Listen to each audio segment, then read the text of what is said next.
नमस्कार और स्वागत है आप सभी का हमारे पॉडकास्ट धर्म और जीवन के पहले एपिसोड में। मैं हूं आपकी होस्ट आकांक्षा।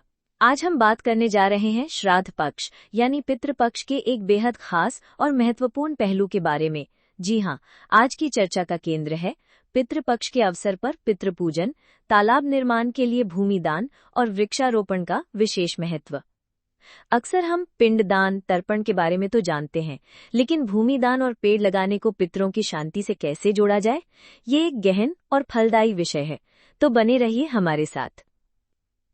शास्त्रों में कहा गया है, देव भूमि पितृन प्रीणाति, यानी देवताओं के लिए दी गई भूमि हमारे पितरों को प्रसन्न करती है। पितृपक्ष का मूल उद्देश्य हमारे पूर्वजों के प्रति कृतज्ञता जताना और उनकी आत्मा की शांति के लिए कर्मकांड करना है। लेकिन ये सिर्फ रस्म अदायगी नहीं है, ये एक गहन आध्यात्मिक प्रक्रिया है। मान्यता है कि पितृपक्ष में हमारे पूर्वज हमारे आसपास विचरण करते हैं और उनकी अतृप्त इच्छाएं ही हमें कई तरह के कष्ट देती हैं। ऐसे में सिर्फ अन्न और जल से ही नहीं, बल्कि ऐसे कर्मों से भी उन्हें तृप्ति मिलती है जो सीधे तौर पर समाज और प्रकृति का कल्याण करते हैं। तो सवाल ये उठता है कि इस पितृ पर्व पर इन कार्यों का क्या महत्व है। इस पितृ पर्व में पितृपक्ष की 15वीं तिथि, जिसे सर्वपितृ अमावस्या कहते हैं, सबसे महत्वपूर्ण मानी जाती है। इस दिन उन सभी पितरों का श्राद्ध किया जा सकता है जिनकी तिथि याद नहीं है या जिनका देहांत अमावस्या को हुआ था। ये दिन सभी पूर्वजों को समर्पित है। अब इस दिन भूमि दान का विशेष महत्व क्यों है?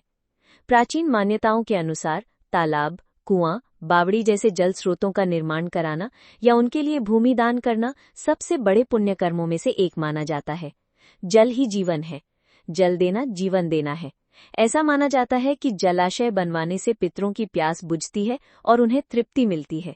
वे आशीर्वाद देते हैं। ये दान न सिर्फ पितरों के लिए बल्कि आने वाली पीढ़ियों के लिए एक अनमोल उपहार है। इसी तरह वृक्षारोपण भी एक अतुलनीय पुण्य का कार्य है। शास्त्र कहते हैं, एक वृक्ष 10 पुत्रों के समान। वृक्ष लगाना सीधे तौर पर प्रकृति की पूजा है। पेड़ों को लंबी उम्र का प्रतीक माना जाता है। पितृपक्ष में पेड़ लगाने का अर्थ है अपने पूर्वजों की स्मृति को एक जीवंत और लंबे समय तक चलने वाला रूप देना। श्री शिव महापुराण में लिखा गया है, अतीतानागतान सर्वान पितृवंशस्तु तारयेत, कांतारे वृक्षरोपी है यस्त, तस्माद वृक्षांस्तु रोपयेत। जो वन में वृक्षों को लगाता है वो बीती हुई पीढ़ियों और आने वाली पीढ़ियों के सभी पितृकुलों का उद्धार कर देता है, इसलिए वृक्षों को अवश्य लगाना चाहिए। वट वृक्ष, पीपल, बरगद, नीम, आंवला जैसे पेड़ों को विशेष रूप से शुभ माना जाता है। इन्हें लगाने और इनकी देखभाल करने से पितरों को मोक्ष की प्राप्ति होती है और परिवार पर उनकी कृपा सदैव बनी रहती है। ये एक ऐसा दान है जो सालों साल ऑक्सीजन देकर, छाया देकर, फल देकर जीव जंतुओं और इंसानों की मदद करता रहता है। क्या इससे बेहतर कोई पितृतर्पण हो सकता है? तो अब सवाल ये है कि अगर हम इसे करना चाहें तो कैसे करें? इसी प्रश्न का हल लेकर हम आपके सामने अक्षय वन के माध्यम से प्रस्तुत कर रहे हैं, जिसमें हम आपके पितरों के प्रति संकल्पयुक्त दान स्वीकार कर अनुर्वर अउपजाऊ जमीन का रूपांतर एक वन में करेंगे, वो भी एक न्यूनतम पिज्जा बर्गर के शुल्क में, केवल 251 से शुरू। याद रखिए, इन कर्मों की शुरुआत पितृ पूजन के उसी श्रद्धा भाव से होनी चाहिए। पहले अपने पितरों का स्मरण करें, उनसे आशीर्वाद मांगे और फिर उनकी शांति के लिए ये कदम उठाएं। सार ये है कि पितृपक्ष हमें सिर्फ अतीत में जीने के लिए नहीं बल्कि भविष्य को बेहतर बनाने के लिए प्रेरित करता है। पितृपूजन, भूमिदान और वृक्षारोपण, ये तीनों कर्म मिलकर एक पूर्ण चक्र बनाते हैं।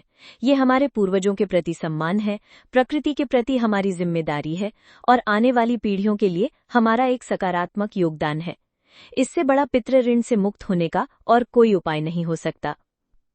तो फ्रेंड्स, इस पितृपक्ष में थोड़ा आगे बढ़कर सोचिए, एक पेड़ लगाइए, प्रकृति को बचाने की दिशा में एक कदम बढ़ाइए।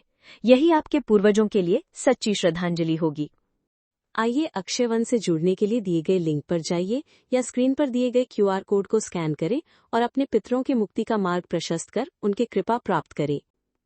आशा करती हूँ ये जानकारी आपके लिए उपयोगी रहेगी।